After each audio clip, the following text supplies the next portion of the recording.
Había un hombre llamado Noé, un hombre que vio cómo el mundo que conocía se desvanecía bajo aguas rugientes.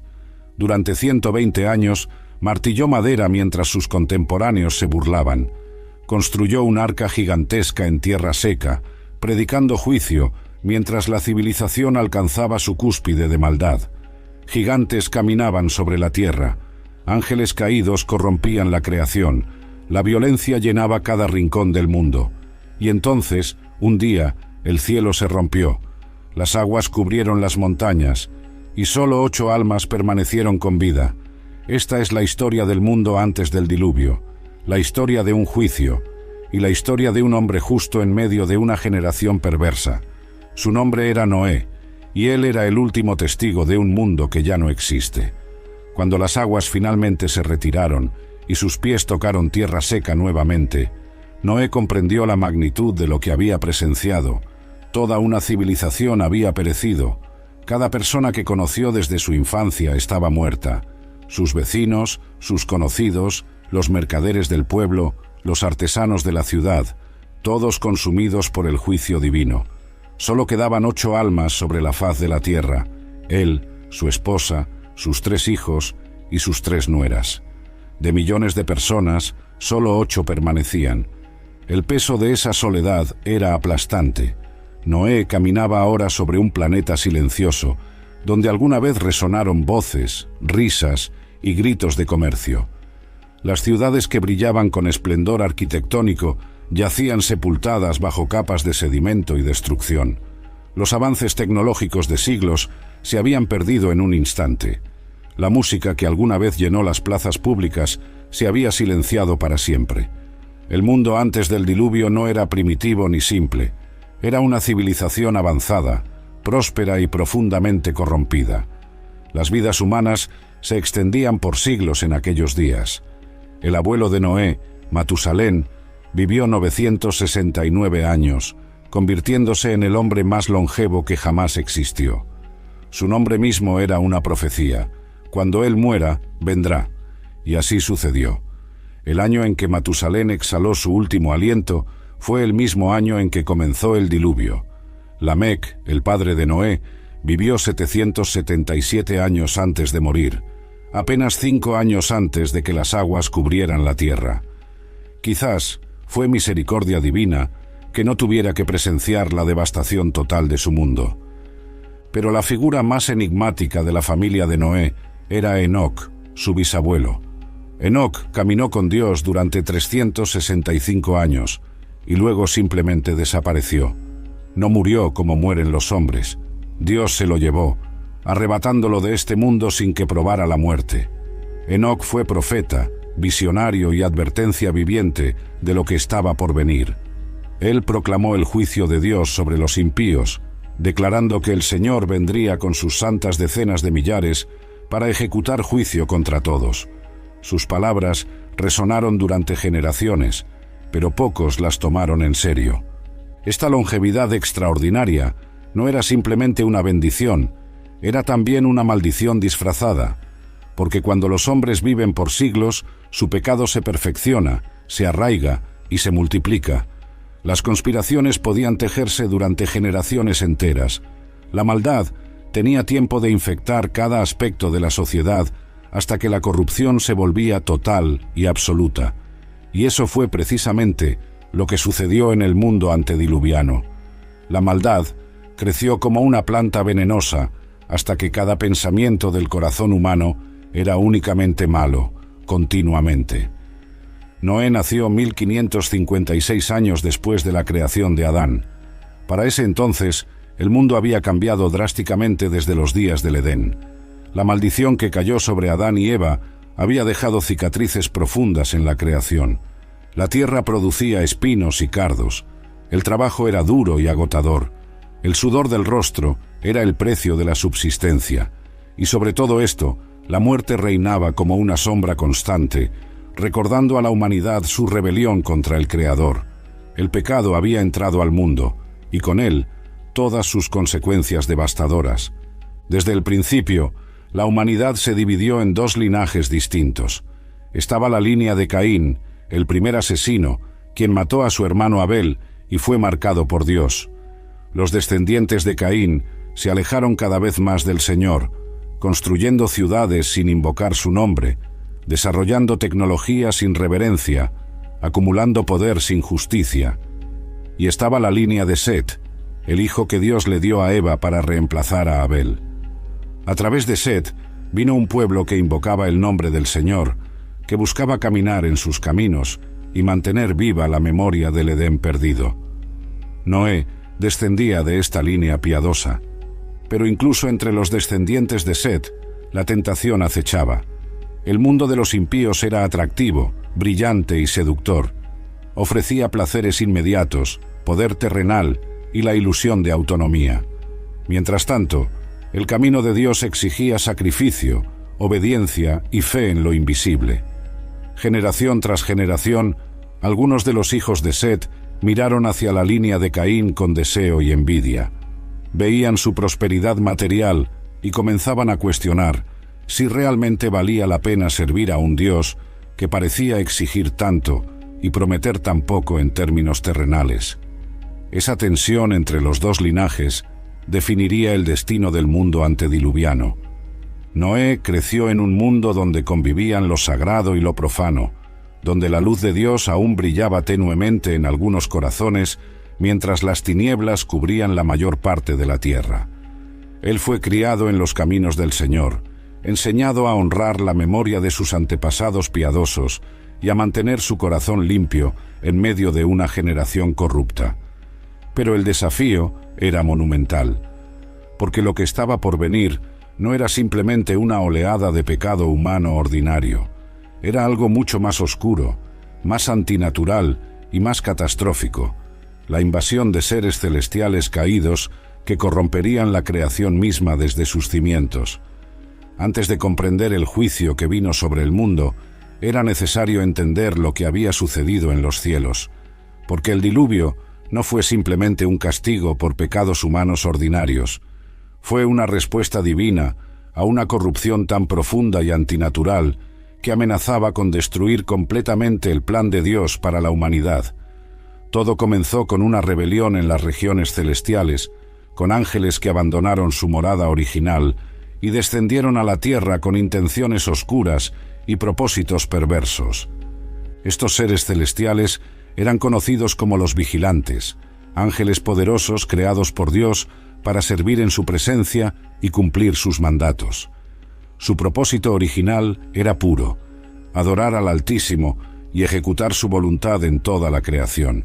Pero algo salió terriblemente mal. Mirando hacia abajo desde sus moradas celestiales, estos ángeles vieron a las hijas de los hombres y las codiciaron. Su belleza despertó en ellos deseos que nunca debieron existir. Y en un acto de rebelión masiva contra el orden establecido por Dios, 200 de estos vigilantes descendieron al monte Hermón y juraron entre sí llevar a cabo su plan prohibido. El líder de esta rebelión era Semyasa, quien convenció a los demás ángeles de unirse a él con un argumento astuto: «Temo que ustedes no cumplan con esta acción y yo solo sufriré por este gran pecado». Así que todos juraron unidos, atándose mutuamente con maldiciones para que ninguno pudiera retractarse. Descendieron en los días de Jared, el padre de Enoc, y lo que hicieron después alteró el curso de la historia humana para siempre. Tomaron para sí esposas de entre las hijas de los hombres, cualquiera que eligieron, y las embarazaron en una unión que nunca debió ocurrir. Las Escrituras registran este evento con escalofriante brevedad. Los hijos de Dios vieron que las hijas de los hombres eran hermosas, y tomaron para sí mujeres, escogiendo entre todas ellas. Pero detrás de estas palabras yacía una tragedia cósmica. Estos no eran simplemente hombres pecando con mujeres. Eran seres angelicales, creados para habitar en el cielo, cruzando una frontera que Dios había establecido como inquebrantable. Estaban mezclando lo celestial con lo terrenal de una manera que corrompía la esencia misma de la creación. El resultado de estas uniones antinaturales fue catastrófico. Las mujeres humanas dieron a luz a criaturas que no eran completamente humanas ni completamente angelicales, los Nefilim. Estos gigantes eran de estatura monstruosa, algunos alcanzando alturas de 3000 codos según los antiguos relatos. Poseían fuerza sobrehumana, apetitos insaciables y ningún respeto por la vida humana. Se convirtieron en los hombres de renombre mencionados en las Escrituras, pero su fama no era por actos de bondad, sino por su violencia, crueldad y dominación sobre la humanidad ordinaria. Los Nefilim no estaban solos en su maldad. Sus padres angelicales también corrompieron a la humanidad de otras maneras. Azazel enseñó a los hombres a fabricar espadas, cuchillos, escudos y armaduras, iniciando una era de guerra sin precedentes. Semyaza enseñó encantamientos y el corte de raíces, introduciendo la brujería y la hechicería. Armaros enseñó cómo romper maleficios. Baraquel enseñó astrología. Cocabiel reveló el conocimiento de las constelaciones. Tamiel enseñó astronomía. Y Asradel reveló los movimientos de la luna. Este conocimiento, dado antes de que la humanidad estuviera preparada para manejarlo con sabiduría, aceleró la corrupción moral y espiritual del mundo. Pero el pecado más grave de los vigilantes no fue simplemente enseñar conocimiento prohibido, fue la corrupción genética de la creación misma. Según los antiguos textos, estos ángeles caídos no solo se unieron con mujeres humanas, sino que también comenzaron a experimentar con animales, creando híbridos antinaturales que nunca debieron existir. La creación de Dios estaba siendo sistemáticamente corrompida, pervertida y deformada. La pureza genética de la humanidad estaba en peligro, y con ella, la posibilidad de que viniera el Mesías prometido a través de una línea humana no contaminada. El Señor observaba todo esto desde su trono con creciente dolor y justa ira. La rebelión angelical no era simplemente una ofensa contra su autoridad, era un ataque directo contra su plan redentor para la humanidad. Si toda la raza humana se corrompía genéticamente a través de la mezcla con seres angelicales, entonces no podría venir un Salvador verdaderamente humano. El linaje prometido desde el Edén, la simiente de la mujer que aplastaría la cabeza de la serpiente, estaría comprometido. Esta no era solo maldad ordinaria, era un intento calculado de frustrar el plan de salvación de Dios. Enoc, el bisabuelo de Noé, fue testigo de esta corrupción en su apogeo. Él caminó con Dios durante 365 años, y en ese tiempo recibió visiones apocalípticas del juicio venidero. Enoc profetizó sobre los ángeles caídos y su destino terrible. El Señor viene con sus santas decenas de millares para ejecutar juicio sobre todos y para condenar a todos los impíos por todas sus obras de impiedad que han hecho impíamente. Sus palabras resonaron como trueno en una época de oscuridad creciente, pero pocos prestaron atención. La mayoría estaba demasiado cautivada por los Nefilim, demasiado seducida por el conocimiento prohibido, demasiado corrompida por sus propios deseos. Y entonces Enoc desapareció. Dios lo tomó, arrebatándolo de este mundo antes de que viniera el juicio. Algunos dicen que fue enviado como mensajero a los ángeles caídos para anunciarles su condena eterna. Otros creen que Dios simplemente lo preservó como testimonio de que aún había esperanza para aquellos que caminaban fielmente con él. Sea como fuere, su ausencia dejó un vacío. Matusalén, su hijo, heredó el manto profético y vivió 969 años, más que cualquier otro ser humano. Su muerte marcaría el momento exacto cuando vendría el diluvio, como si Dios estuviera dando a la humanidad cada momento posible para arrepentirse antes de ejecutar su juicio final sobre el mundo antediluviano. Los Nefilim dominaban el mundo antediluviano con puño de hierro. Estos gigantes, nacidos de la unión prohibida entre ángeles caídos y mujeres humanas, se multiplicaron rápidamente por toda la tierra. No eran simples hombres grandes, eran monstruosidades que combinaban fuerza sobrehumana con inteligencia angelical y apetitos demoníacos. Su estatura era aterradora, algunos alcanzando alturas de 10, 15 o incluso 20 codos. Cuando caminaban, la tierra temblaba bajo sus pies. Cuando hablaban, su voz resonaba como trueno. Y cuando se enfurecían, ningún hombre ordinario podía detenerlos. El libro del Génesis los describe simplemente como los valientes que desde la antigüedad fueron varones de renombre.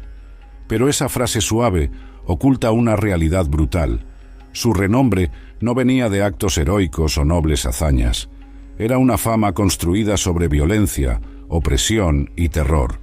Los Nefilim eran guerreros insaciables que establecieron reinos tiránicos por toda la tierra. Exigían tributo de las ciudades humanas, tomaban mujeres por la fuerza, consumían recursos sin límite, y si alguien se oponía a ellos, la retribución era swift y despiadada. Pero su maldad iba más allá de la mera tiranía política. Los Nefilim poseían conocimiento prohibido heredado de sus padres angelicales y lo usaban para profundizar su control sobre la humanidad. Conocían secretos del cielo y de la tierra que los hombres ordinarios no debían saber. Podían manipular fuerzas espirituales, invocar entidades oscuras y realizar prodigios que parecían milagrosos, pero estaban enraizados en lo demoníaco. La población humana normal los veía con una mezcla de terror, asombro y, eventualmente, adoración. Los Nefilim se convirtieron en los dioses de la mitología antigua, los titanes que exigían sacrificios y obediencia absoluta. Sus apetitos eran legendarios y monstruosos. Los Nefilim comían constantemente, consumiendo los recursos de ciudades enteras. Pero su hambre no se limitaba a alimentos ordinarios. Los antiguos textos sugieren que eventualmente comenzaron a comer carne humana. El canibalismo se extendió por el mundo antediluviano como una plaga moral. La santidad de la vida humana, creada a imagen de Dios, fue pisoteada bajo los pies de estos gigantes abominables. El derramamiento de sangre se volvió tan común que la tierra misma clamaba a Dios por justicia. La cultura que los Nefilim crearon era superficialmente impresionante, pero espiritualmente podrida hasta el núcleo. Construían ciudades magníficas con torres que alcanzaban hacia el cielo en desafío arrogante contra Dios. Desarrollaban tecnologías avanzadas en metalurgia, arquitectura y agricultura. Creaban obras de arte sorprendentes y componían música compleja. Para el observador casual, el mundo antediluviano parecía estar en su edad de oro, una civilización en la cúspide de su desarrollo.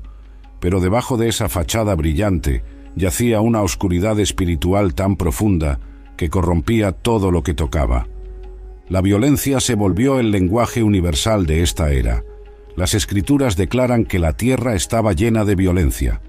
No era simplemente que ocurrieran actos violentos ocasionales. La violencia saturaba completamente la sociedad. Era la forma en que se resolvían disputas, se establecía jerarquía y se obtenía lo que uno deseaba. Los fuertes oprimían a los débiles sin misericordia. Los ricos explotaban a los pobres sin remordimiento. Los Nefilim y sus aliados humanos saqueaban, violaban y asesinaban con impunidad. Y lo que era aún más trágico, esta violencia se había normalizado tanto que la gente ya no la veía como algo excepcional o chocante. La corrupción no era solo física y social, sino también espiritual y moral. El Génesis registra que todo designio de los pensamientos del corazón del ser humano era de continuo solamente el mal. Esto significa que la humanidad había alcanzado un punto de corrupción total. No había áreas grises, no había momentos de bondad ocasional que interrumpieran el flujo constante de maldad. Desde el momento en que una persona despertaba hasta que se dormía, sus pensamientos estaban enfocados en el mal. Sus imaginaciones creaban nuevas formas de perversidad. Sus corazones deseaban lo contrario a todo lo que Dios había ordenado como bueno y justo. Esta corrupción total significaba que las próximas generaciones serían criadas sin conocimiento del bien, sin modelos de rectitud, sin voz de conciencia que los llamara a algo mejor. Los niños crecían viendo violencia como normal, inmoralidad sexual como aceptable y rebelión contra Dios como la postura por defecto. No había instituciones sociales que enseñaran virtud, no había líderes que modelaran justicia, no había comunidades que practicaran misericordia. El mundo entero se había convertido en una fábrica de maldad que producía generaciones cada vez más corrompidas sin fin a la vista. Dios miraba todo esto desde su trono, con dolor profundo. Las Escrituras dicen que se arrepintió el Señor de haber hecho al hombre en la tierra, y le dolió en su corazón. Este es un lenguaje antropomórfico, por supuesto. Dios no cambia de opinión, ni se sorprende por los eventos, pero expresa una verdad profunda sobre su naturaleza. Él no es indiferente al mal. El pecado humano no es una mera infracción de reglas abstractas. Es una herida al corazón del Creador, que hizo a la humanidad para algo mucho mejor. Sin embargo, en medio de esta oscuridad total, había un hombre que se mantenía firme. Su nombre era Noé, y él era radicalmente diferente de su generación. Mientras todos a su alrededor se hundían más profundamente en la corrupción, Noé caminaba con Dios.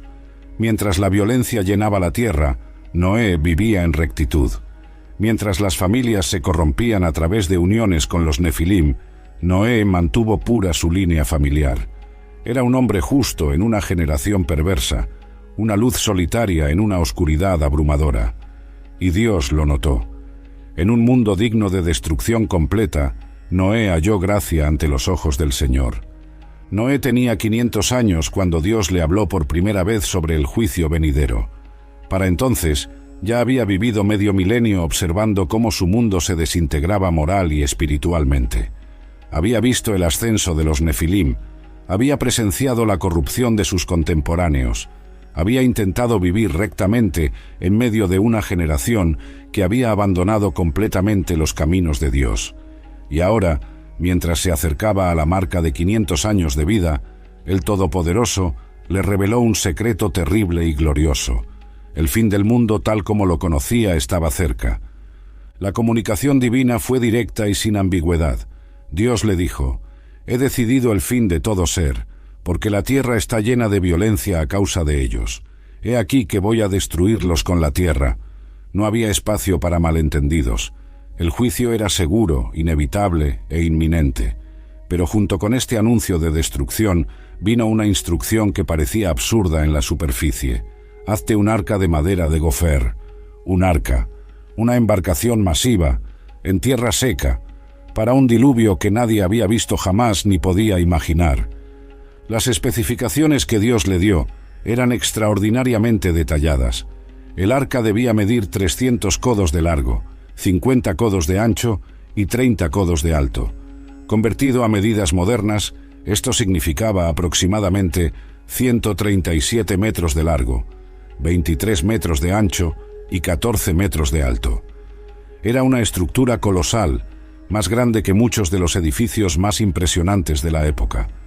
Debía tener 3 niveles internos, compartimientos para diferentes tipos de animales, una ventana cerca del techo y una puerta en el costado, y todo debía ser sellado con brea por dentro y por fuera para hacerlo completamente impermeable. Noé no cuestionó, no pidió señales adicionales, no negoció los términos, simplemente obedeció. Y Noé hizo conforme a todo lo que Dios le mandó. Así lo hizo. Esta simple frase oculta décadas de trabajo agotador, oposición social y fe inquebrantable. Construir el arca no era un proyecto de fin de semana. Requeriría años, posiblemente décadas, de esfuerzo sostenido. Requeriría recursos masivos, miles de árboles talados, transportados y procesados. Requeriría mano de obra. Su familia tendría que trabajar sin descanso. Y requeriría fe absoluta, porque no había evidencia visible de que un diluvio fuera a venir. El mundo antediluviano nunca había experimentado lluvia como la conocemos. Según algunos intérpretes de las Escrituras, la tierra era regada por un vapor que subía del suelo, y probablemente había un dosel de agua en la atmósfera superior que creaba un clima de invernadero global. Esto explicaría las vidas extraordinariamente largas, protección contra radiación cósmica, la ausencia de arcoíris antes del diluvio y la completa incredulidad de las personas cuando Noé les advertía sobre aguas que caerían del cielo. Para ellos, la idea de un diluvio global era literalmente inimaginable, tan absurda como advertir sobre un ataque de dragones o una invasión desde la luna. Pero Noé perseveró. Día tras día, año tras año, él y sus hijos cortaban madera, ensamblaban vigas, sellaban juntas con brea y construían esta estructura masiva que no tenía sentido para nadie excepto para ellos. Los vecinos venían a mirar, se burlaban, hacían bromas sobre el viejo loco Noé y su barco en tierra seca. Los niños probablemente jugaban alrededor del arca, riéndose de la tontería de todo el proyecto. Los intelectuales de la época, sin duda, lo ridiculizaban como supersticioso e ignorante.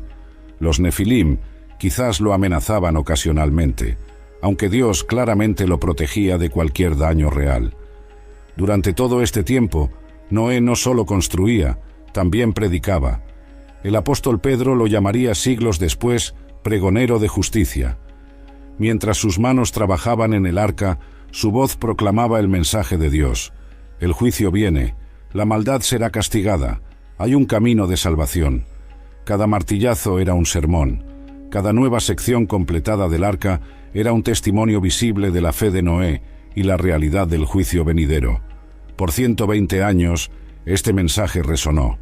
Por 120 años, la humanidad tuvo oportunidad de arrepentirse, cambiar de rumbo y buscar refugio en lo que Dios estaba preparando. Pero nadie vino, nadie creyó, nadie cambió. Los años pasaban y el diluvio no llegaba, y esto solo reforzaba la burla y el escepticismo. ¿Dónde está ese diluvio del que hablas, Noé? ¿Dónde está el juicio de tu Dios? Mira, el sol sigue saliendo cada día, las cosechas crecen, los negocios prosperan, la vida continúa como siempre ha sido. Eres un tonto, Noé, un viejo loco que ha desperdiciado su vida construyendo un monumento a su propia locura. Estas palabras debieron herir profundamente, especialmente viniendo de personas que Noé había conocido toda su vida, amigos de su juventud que ahora lo veían como un objeto de lástima o entretenimiento. Imagina la soledad de Noé durante esos 120 años. Imagina despertarte cada día sabiendo que estás trabajando en un proyecto que todo el mundo considera una broma. Imagina criar a tus hijos en este ambiente, enseñándoles a confiar en Dios, cuando todo a su alrededor grita que Dios no es confiable o que el juicio no es real. Imagina mantener tu fe cuando pasan décadas y décadas sin que nada cambie, cuando la evidencia observable parece contradecir completamente lo que Dios te dijo. La fe de Noé no era una fe fácil y cómoda, era una fe probada en el fuego de la duda persistente, la oposición social y la larga espera. Y sin embargo, él perseveró, porque Noé había escuchado la voz de Dios, y esa voz era más real para él que todas las burlas de sus contemporáneos.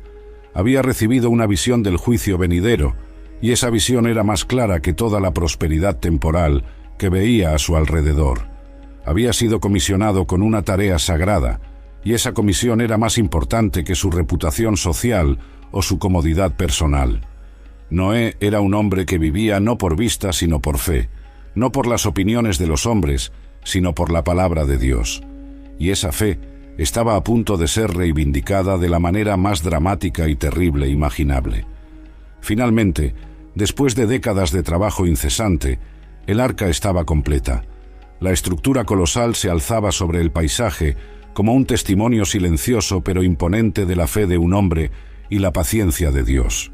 Medía 137 metros de largo, 23 metros de ancho y 14 metros de alto, construida con madera de gofer y sellada meticulosamente con brea. Tenía capacidad para albergar a decenas de miles de animales, con espacio adicional para provisiones, agua y las áreas de habitación para Noé y su familia.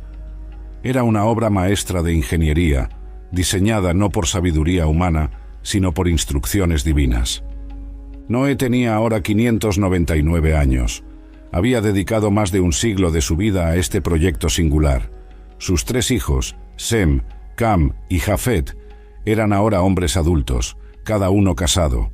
La familia completa sumaba 8 personas, Noé y su esposa, sus 3 hijos y sus 3 nueras, 8 almas que pronto serían las únicas sobrevivientes humanas sobre la faz de la Tierra, 8 personas que cargarían con la responsabilidad de repoblar un planeta devastado, pero aún no sabían completamente lo que les esperaba.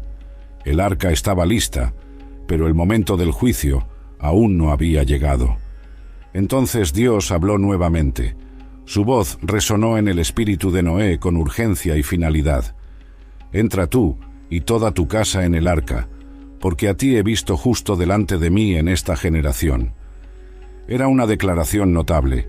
En un mundo de millones de personas, Dios había encontrado solo a un hombre justo, Noé. No perfecto, porque solo Dios es perfecto, pero justo, recto, que caminaba en obediencia y fe. Y por la justicia de este único hombre, su familia entera sería salva. La gracia de Dios sobre Noé se extendía para cubrir a aquellos que estaban bajo su techo y su liderazgo espiritual. Las instrucciones continuaron con especificidad divina. Debían llevar 7 pares de cada animal limpio, macho y su hembra, pero solo 2 de cada animal impuro, macho y hembra. También debían llevar 7 pares de las aves del cielo para preservar su descendencia sobre la tierra.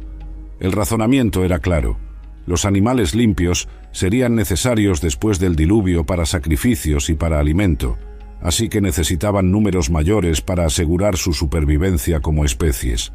Los animales impuros, no siendo aptos para estos propósitos, solo necesitaban el mínimo para perpetuar sus especies. Y luego vino la revelación que Noé había estado esperando durante más de 100 años.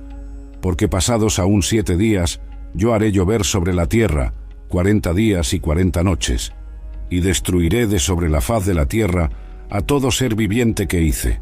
7 días, 1 semana. Eso era todo el tiempo que quedaba. Después de 120 años de advertencias ignoradas, después de décadas de construcción y predicación, el momento final había llegado. En 7 días, el mundo que Noé conocía dejaría de existir.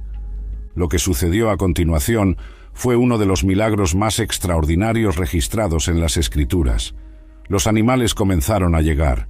No vinieron cazados o arreados por Noé y sus hijos. Vinieron por instinto divino, llamados por el mismo Dios que los creó. Desde todas las direcciones, desde todos los ecosistemas y hábitats, marchaban hacia el arca. Leones caminaban pacíficamente junto a gacelas. Lobos y ovejas compartían el mismo sendero. Osos y ciervos convergían hacia el mismo destino. Era como ver el Edén restaurado temporalmente, un vistazo de cómo las cosas fueron antes de la caída y cómo serían nuevamente en el futuro reino mesiánico. De 2 en 2 vinieron a Noé al arca, macho y hembra, como Dios le había mandado. La precisión era sobrenatural. No vinieron en manadas desorganizadas, vinieron en pares ordenados, exactamente como Dios había especificado. Los animales limpios vinieron en grupos de 7 pares, los impuros en pares únicos, las aves del cielo en grupos de 7 pares. El proceso tomó días, un desfile interminable de criaturas grandes y pequeñas, terrestres y voladoras, domesticadas y salvajes. Los ciudadanos del mundo antediluviano debieron haber observado este espectáculo con asombro creciente y quizás, finalmente, con el primer destello de miedo genuino. Pero incluso este milagro visible no quebró la dureza de sus corazones. Las Escrituras no registran que nadie más haya pedido entrar al arca. Nadie golpeó la puerta suplicando ser admitido. Nadie cayó de rodillas en arrepentimiento de última hora. Observaban, quizás con curiosidad o incluso alarma, pero no con fe. Su incredulidad estaba tan arraigada, su corazón tan endurecido por años de rechazo a Dios, que ni siquiera un milagro evidente podía penetrar su ceguera espiritual. Estaban exactamente en la misma condición que Jesús describiría milenios después, comiendo, bebiendo, casándose y dándose en casamiento, completamente desprevenidos hasta que vino el diluvio y los arrebató a todos. Dentro del arca, Noé y su familia trabajaban frenéticamente para acomodar a todas las criaturas. Los compartimientos que habían construido durante décadas ahora se llenaban con vida animal. Los rugidos, graznidos, aullidos y gorjeos creaban una cacofonía de sonido. El olor de tantos animales en espacios cerrados debió haber sido abrumador. La cantidad de alimento y agua que habían almacenado durante años finalmente encontraba su propósito. Era caótico, agotador y maravilloso al mismo tiempo. Estaban presenciando la preservación divina de la creación, siendo instrumentos en las manos de Dios para salvar un remanente de cada especie que él había hecho. Los 7 días pasaron en un torbellino de actividad. Finalmente, el último animal estaba a bordo. Las últimas provisiones estaban aseguradas. Noé hizo un último recuento, verificando que todo estuviera en orden según las instrucciones divinas.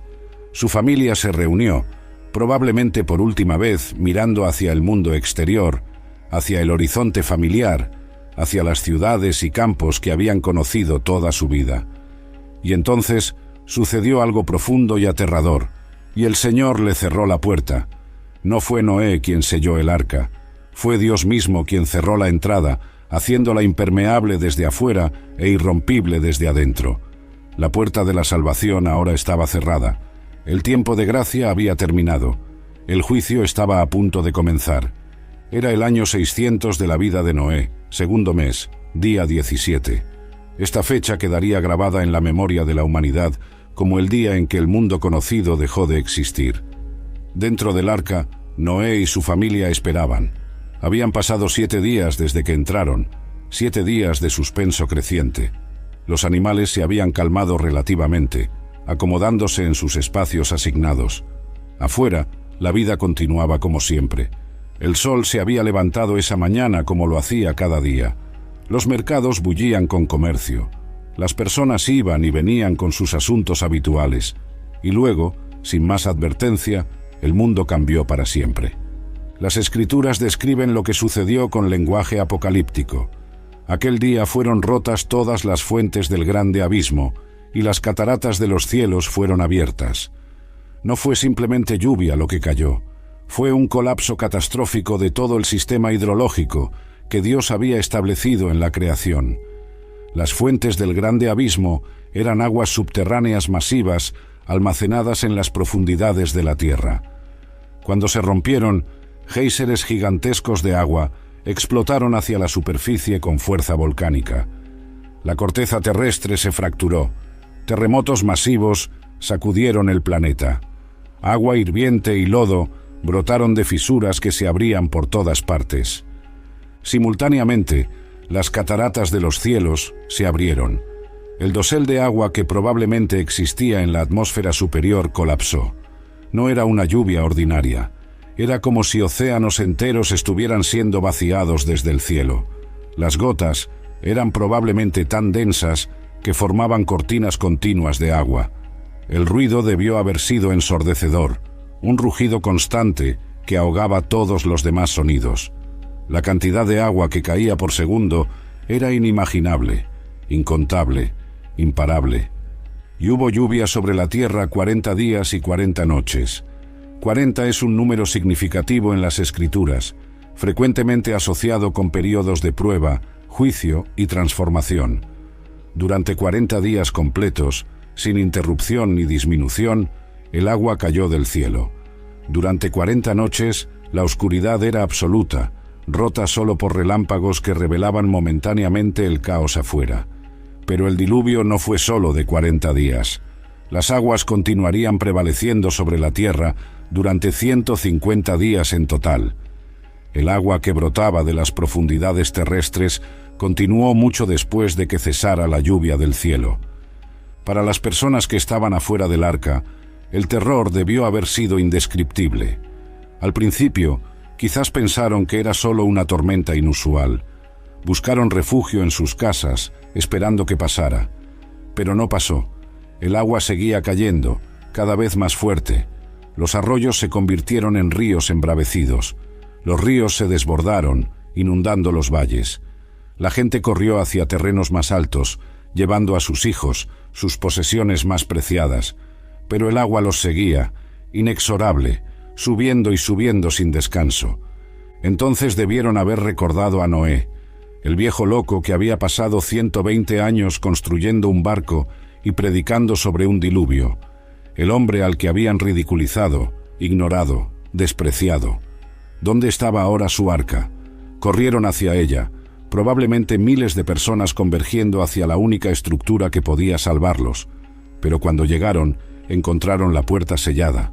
Golpearon, gritaron, suplicaron: «Noé, abre, déjanos entrar. Teníamos razón tú, por favor». pero nadie podía abrir esa puerta porque Dios mismo la había cerrado. El tiempo de gracia había terminado. El juicio ahora era inevitable e irreversible.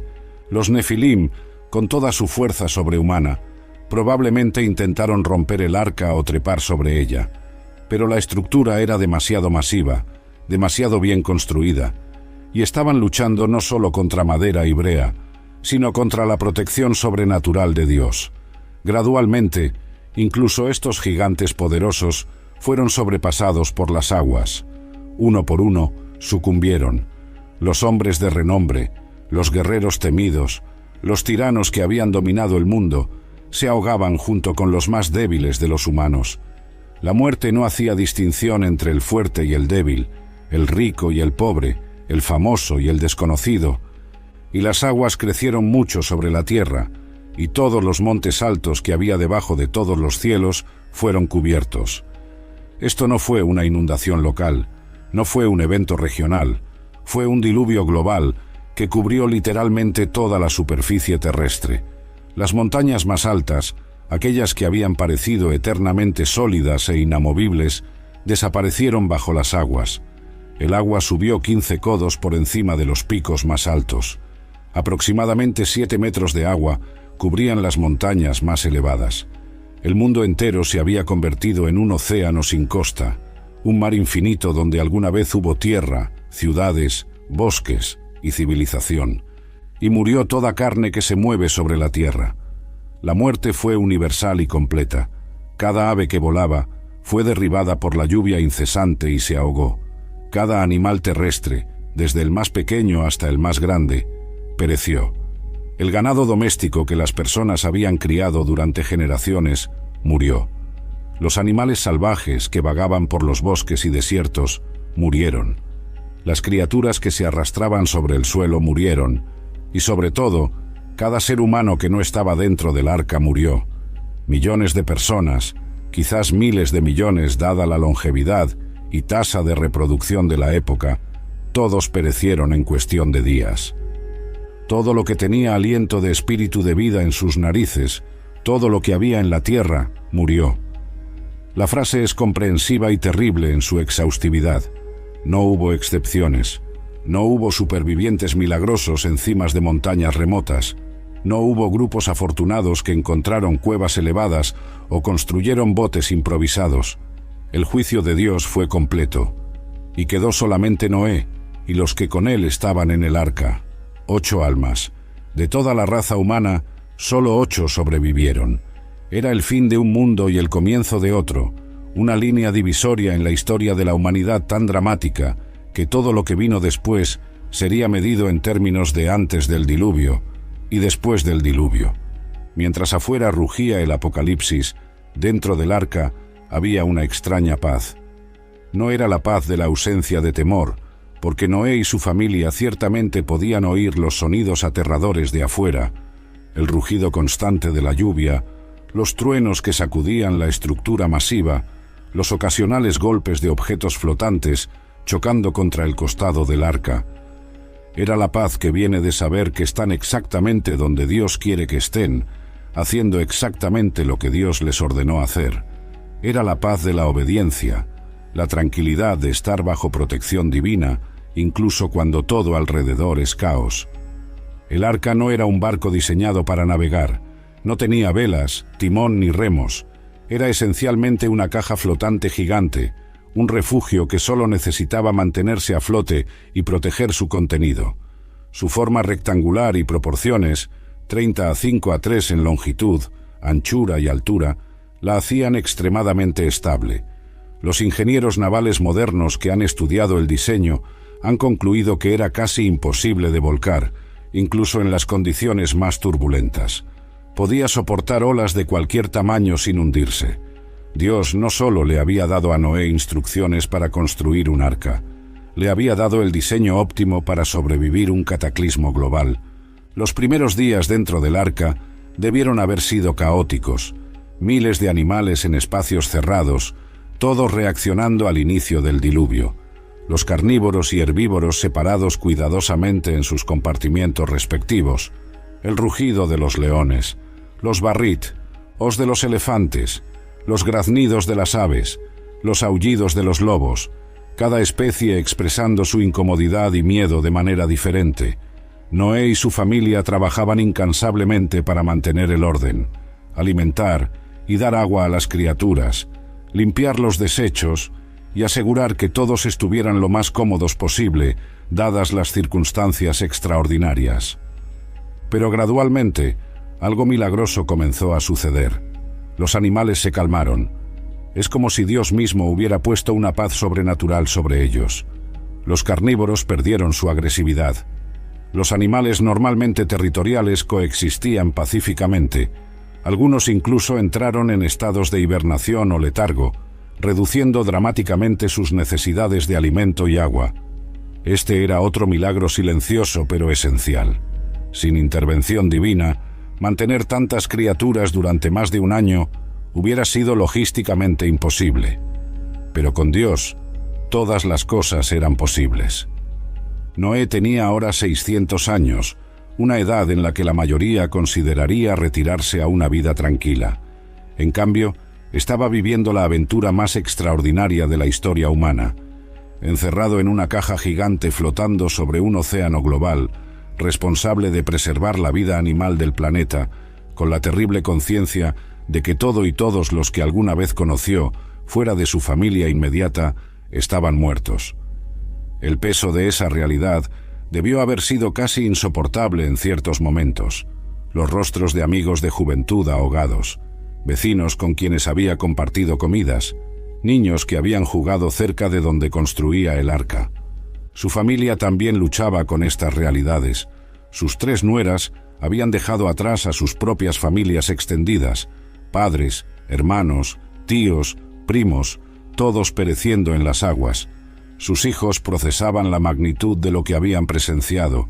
Su esposa, compañera de su vida durante siglos, lidiaba con sus propias pérdidas y miedos, pero juntos, unidos por fe común y propósito compartido, se apoyaban mutuamente, oraban juntos, trabajaban juntos, lloraban juntos, y juntos esperaban el día cuando Dios declararía que el juicio había terminado y era tiempo de comenzar de nuevo. El tiempo dentro del arca se medía de manera diferente. No había días de trabajo ni días de descanso en el sentido ordinario. Cada día era similar: alimentar animales, limpiar, mantener la estructura, comer, dormir, repetir. La lluvia finalmente cesó después de 40 días, pero el agua continuó prevaleciendo sobre la tierra. El arca flotaba, subiendo cada vez más alto a medida que las aguas cubrían montañas.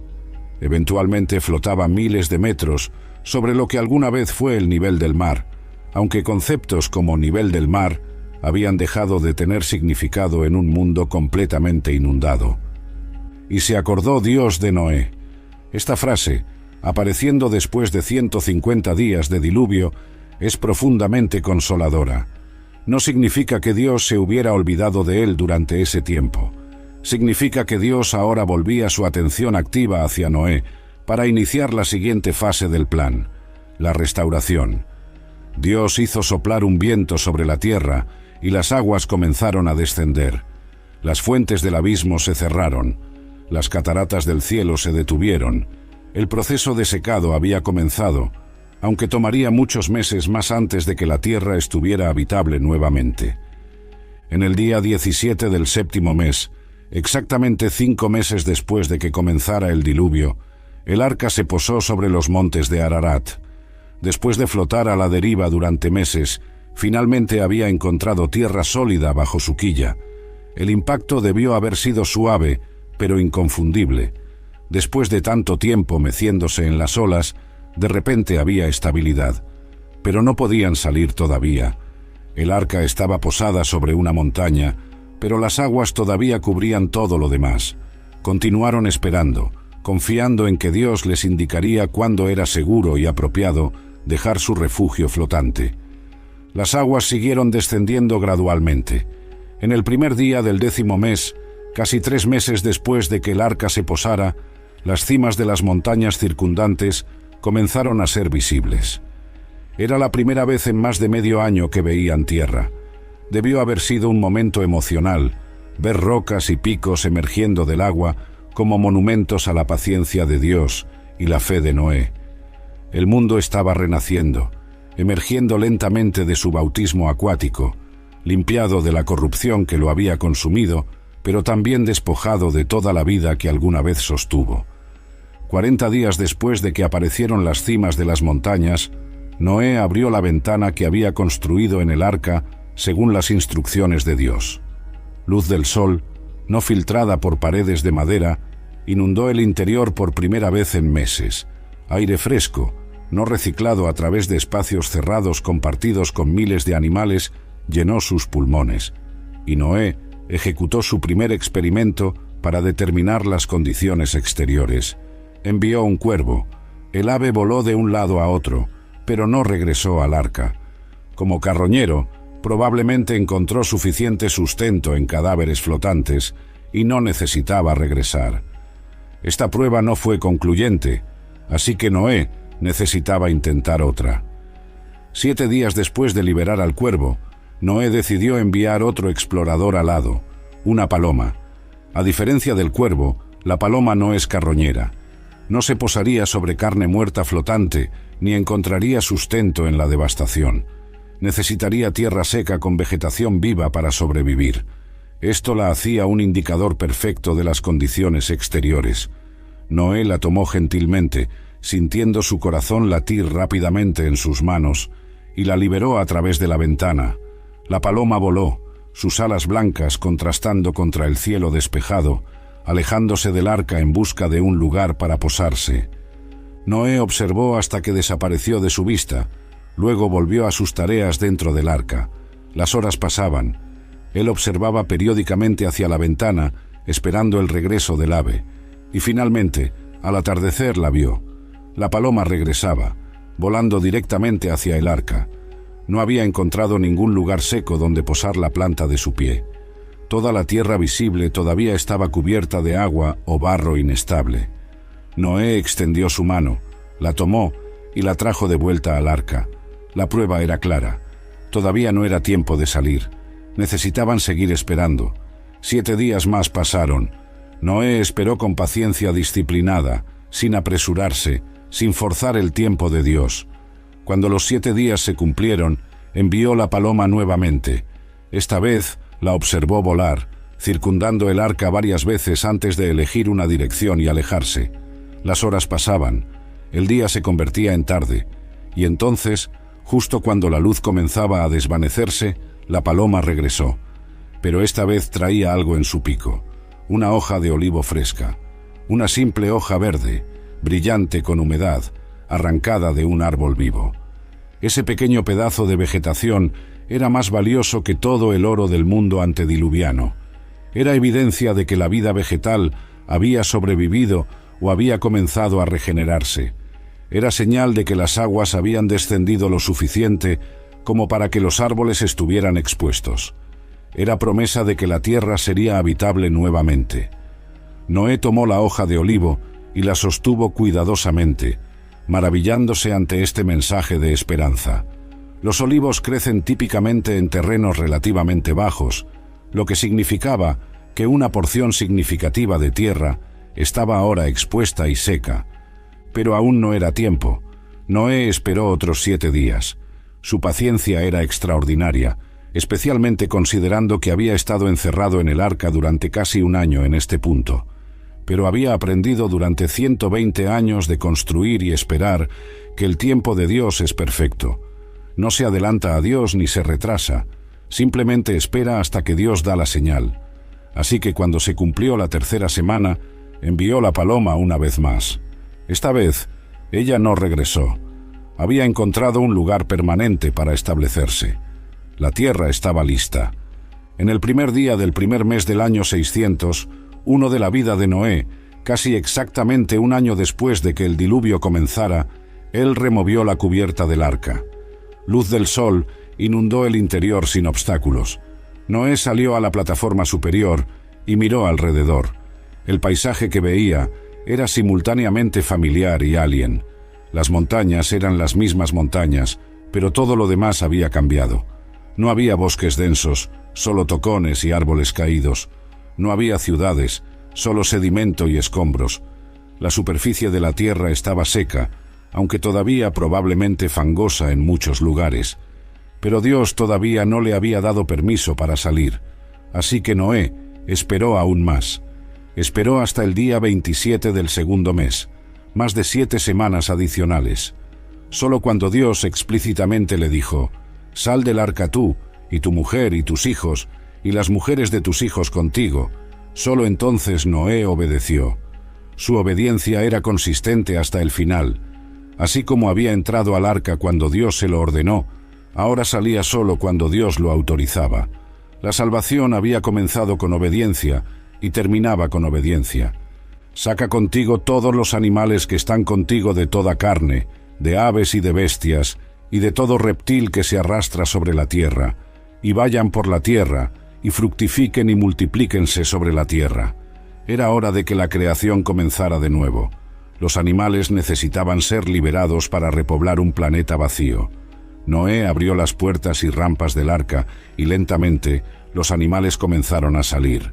Primero los más ansiosos, luego gradualmente todos los demás, aves que volaron inmediatamente hacia el cielo después de meses de encierro, animales terrestres que corrieron, saltaron o simplemente caminaron cautelosamente hacia libertad. Debió haber tomado días para evacuar completamente el arca. Miles de animales, cada uno necesitando tiempo para aclimatarse, para encontrar su camino, para comenzar a buscar alimento y establecer nuevos territorios. Noé y su familia los observaban partir, sabiendo que estaban presenciando el renacimiento de la creación animal. Cada especie representaba la fidelidad de Dios en preservar su obra. Cada par de animales era una semilla de futuro biodiversidad. Y cuando finalmente el último animal había salido y el arca estaba vacía, excepto por su familia, Noé dio su primer paso sobre tierra seca en más de un año. El suelo se sentía extraño bajo sus pies después de tanto tiempo sobre madera flotante. El horizonte se extendía infinitamente en todas direcciones, pero sin las estructuras humanas que alguna vez lo poblaron. No había humo de fogatas distantes, no había caminos serpenteando a través del paisaje, no había sonido de voces humanas, excepto las de su propia familia. Eran 8 personas en un planeta diseñado para miles de millones. La tarea delante de ellos era monumental: repoblar la tierra, restablecer la civilización, comenzar de nuevo la historia humana. Pero primero, Noé tenía algo importante que hacer. Lo primero que Noé hizo después de salir del arca no fue construir una casa ni plantar un jardín. Fue edificar un altar. Sus prioridades estaban claras. Antes de pensar en su propia comodidad o seguridad, antes de planificar el futuro, necesitaba adorar. Necesitaba reconocer a Dios como el Salvador, sustentador y soberano. Así que reunió piedras, probablemente de las laderas del monte Ararat, donde el arca había reposado, y construyó un altar al Señor. No era una estructura elaborada, pero fue erigida con un corazón de gratitud profunda y reverencia. Entonces Noé hizo algo que debió haberle costado considerable sacrificio. Tomó de todo animal limpio y de toda ave limpia, y ofreció holocaustos sobre el altar. Recordemos que solo había 7 pares de cada especie limpia. Sacrificar incluso uno de estos animales significaba reducir significativamente el grupo reproductor de esa especie. Pero Noé entendía que el sacrificio verdadero tiene costo. Ofrecer a Dios lo que no nos cuesta nada no es realmente sacrificio. Así que dio de los animales preciosos, reconociendo que todo le pertenecía a Dios de todos modos. El humo de los holocaustos ascendió hacia el cielo. La carne se quemaba sobre piedras calientes, y las Escrituras registran algo extraordinario. Y percibió el Señor olor grato. Dios no necesita alimento, por supuesto, pero el lenguaje antropomórfico expresa una verdad profunda. El sacrificio de Noé era agradable a Dios. No porque Dios necesitara la ofrenda física, sino porque representaba el corazón del adorador. Era reconocimiento de dependencia, expresión de gratitud y declaración de que Dios era digno de lo mejor que Noé tenía para dar. En respuesta a esta adoración, Dios hizo una declaración solemne: No volveré más a maldecir la tierra por causa del hombre, porque el intento del corazón del hombre es malo desde su juventud, ni volveré más a destruir todo ser viviente, como he hecho. Era una promesa notable, especialmente considerando el razonamiento detrás de ella. Dios no estaba diciendo que la humanidad había mejorado o que el pecado sería menos problemático en el futuro. De hecho, reconocía que el intento del corazón del hombre es malo desde su juventud, la misma condición que había justificado el diluvio en primer lugar. Entonces, ¿por qué prometer no enviar otro diluvio global? Porque el diluvio había cumplido su propósito. Había eliminado la corrupción genética de los Nefilim. Había limpiado la tierra de la violencia extrema. Había preservado un remanente justo a través del cual Dios podría continuar su plan redentor. Enviar otro diluvio sería innecesario y contraproducente. En cambio, Dios prometía paciencia continua con la humanidad pecadora, trabajando a través de la historia para traer eventualmente redención completa a través del Mesías prometido. Dios continuó: mientras la tierra permanezca, no cesarán la sementera y la siega, el frío y el calor, el verano y el invierno, y el día y la noche. Era una garantía de estabilidad cósmica. Los ciclos de la naturaleza continuarían confiablemente. Los agricultores podrían plantar con confianza de que vendrían cosechas. Las estaciones se sucederían en orden predecible. El sol saldría cada mañana. Esta era la base para civilización renovada. La seguridad de que Dios mantendría las condiciones necesarias para que la vida floreciera. Entonces Dios bendijo a Noé y a sus hijos, diciéndoles: fructificad y multiplicaos, y llenad la tierra. Era un eco deliberado de la bendición original dada a Adán en el Edén. La humanidad estaba recibiendo un nuevo comienzo, una segunda oportunidad. Noé y su familia eran los nuevos progenitores de la raza humana. De sus descendientes vendría toda la población futura del planeta. Era una responsabilidad asombrosa y un privilegio extraordinario. Estaban siendo comisionados para ser co-creadores con Dios en repoblar la tierra. Dios también les dio dominio sobre los animales. El temor y el miedo de vosotros estarán sobre todo animal de la tierra y sobre toda ave de los cielos, en todo lo que se mueva sobre la tierra y en todos los peces del mar. En vuestra mano son entregados. Esto era similar pero diferente del dominio original. Ahora había temor y miedo, sugiriendo que la relación entre humanos y animales había cambiado. Ya no era la armonía pacífica del Edén. Era una relación donde los animales instintivamente temerían y evitarían a los humanos, una medida de protección para ambos lados. Por primera vez, Dios explícitamente autorizó comer carne de animal. Todo lo que se mueve y vive os será para mantenimiento, así como las legumbres y plantas verdes os lo he dado todo. Antes del diluvio, la dieta humana había sido aparentemente vegetariana. Ahora, en un mundo despojado de mucha vegetación y requiriendo proteína para reconstruir, Dios expandía el menú humano para incluir carne. Sin embargo, venía con una restricción crítica: pero carne con su vida, que es su sangre, no comeréis. La prohibición de consumir sangre era tanto práctica como espiritual. Prácticamente, establecía un principio de higiene. Espiritualmente, reconocía que la sangre representa vida, y la vida es sagrada. Esta restricción recordaría constantemente a la humanidad que incluso al tomar vida animal para sustento, debían hacerlo con reverencia, no con crueldad casual. La vida no es trivial. Cada muerte, incluso de un animal, es significativa.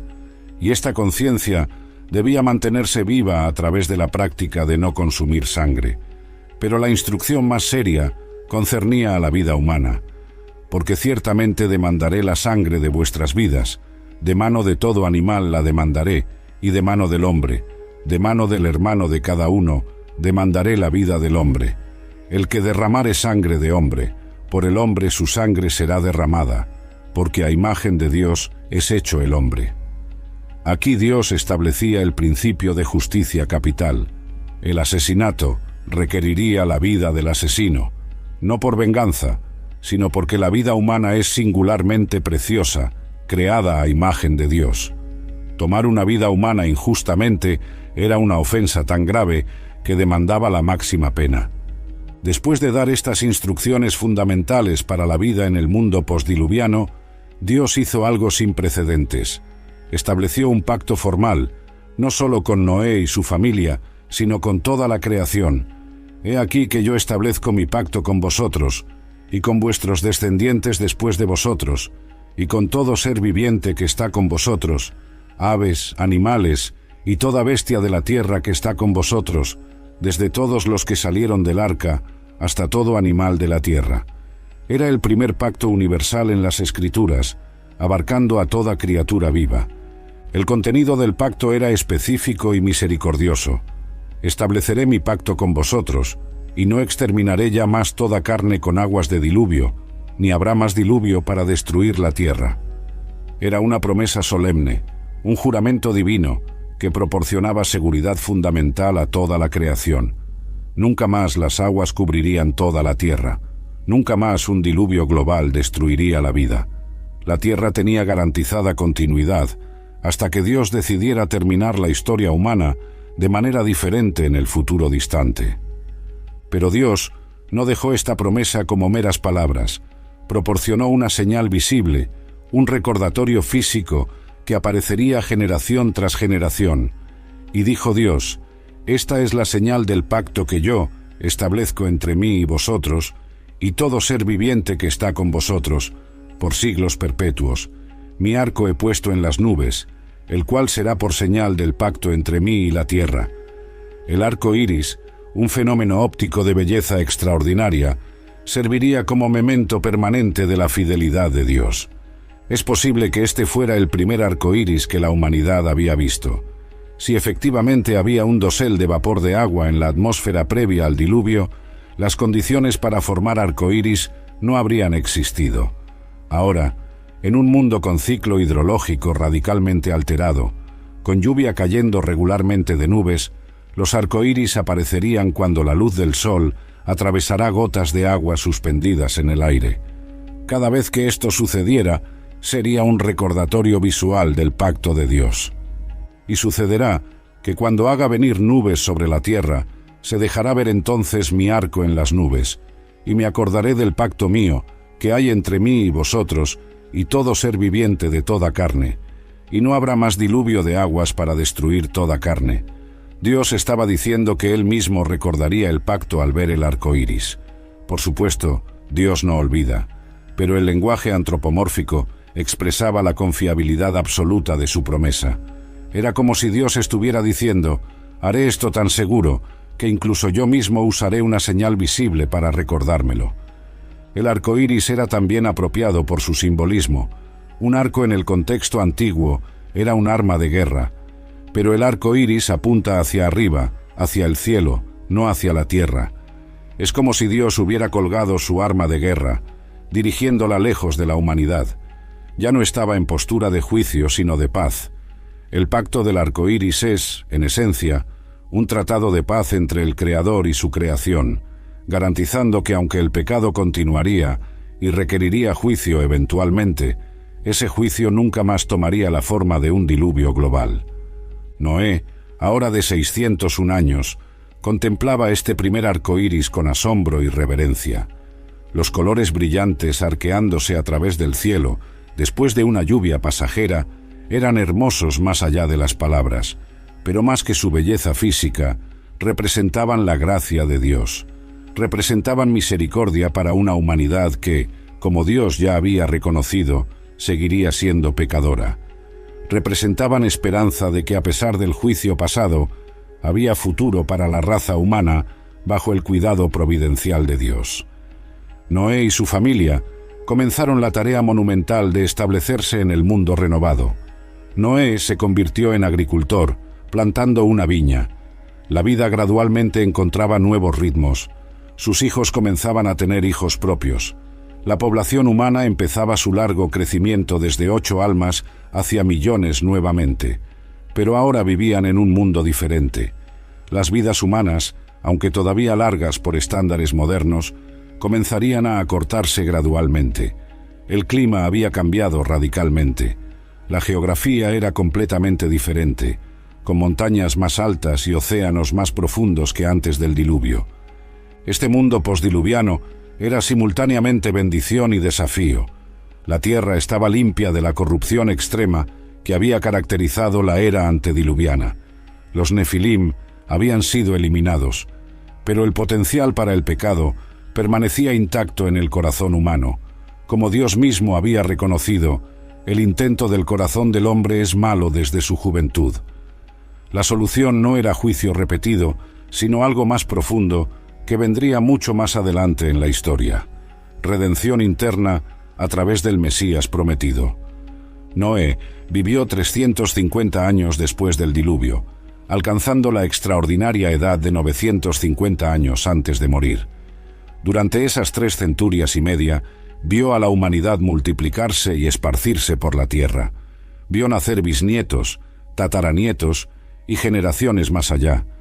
Vio surgir nuevas ciudades y civilizaciones, y probablemente también vio, con tristeza, el regreso gradual del pecado y la rebelión que había caracterizado el mundo prediluviano, aunque nunca de nuevo alcanzaría los niveles extremos que habían requerido el diluvio. La historia de Noé se había convertido en la historia definitiva de juicio y gracia. Juicio sobre el pecado que no puede ser tolerado indefinidamente. Gracia sobre el remanente fiel que Dios preserva. Obediencia que confía en Dios, incluso cuando sus instrucciones parecen absurdas. Fe que persevera durante décadas sin ver resultados visibles. Paciencia que espera el tiempo perfecto de Dios. Y esperanza que mira más allá del juicio temporal, hacia la redención eterna que Dios prometió y eventualmente cumpliría. Milenios después, otro maestro hablaría sobre los días de Noé, usando esa época como analogía del fin de los tiempos. Jesús describiría cómo las personas estaban comiendo y bebiendo, casándose y dándose en casamiento, hasta el día en que Noé entró en el arca, y no entendieron hasta que vino el diluvio y se los llevó a todos. La advertencia era clara: el juicio puede parecer lejano o improbable hasta que llega repentinamente. La gracia es accesible, pero no indefinidamente. Hay un momento cuando la puerta se cierra, como Dios cerró la puerta del arca, y entonces es demasiado tarde. Pero la historia de Noé también contenía esperanza radiante. Dios no desea destruir sino salvar. Proporciona advertencia abundante y tiempo para arrepentimiento. Ofrece un camino de salvación para aquellos que confían en Él. Y después del juicio, hay restauración y nuevo comienzo. El arco iris sigue apareciendo en el cielo, generación tras generación, recordándonos el pacto fiel de Dios. Cada vez que llueve y el sol rompe a través de las nubes, creando ese arco de colores glorioso, es invitación a recordar: Dios juzga el pecado, pero también ofrece gracia. Dios es justo, pero también misericordioso, y sus promesas permanecen para siempre. Esta es la historia de Noé, el hombre que caminó con Dios y salvó al mundo.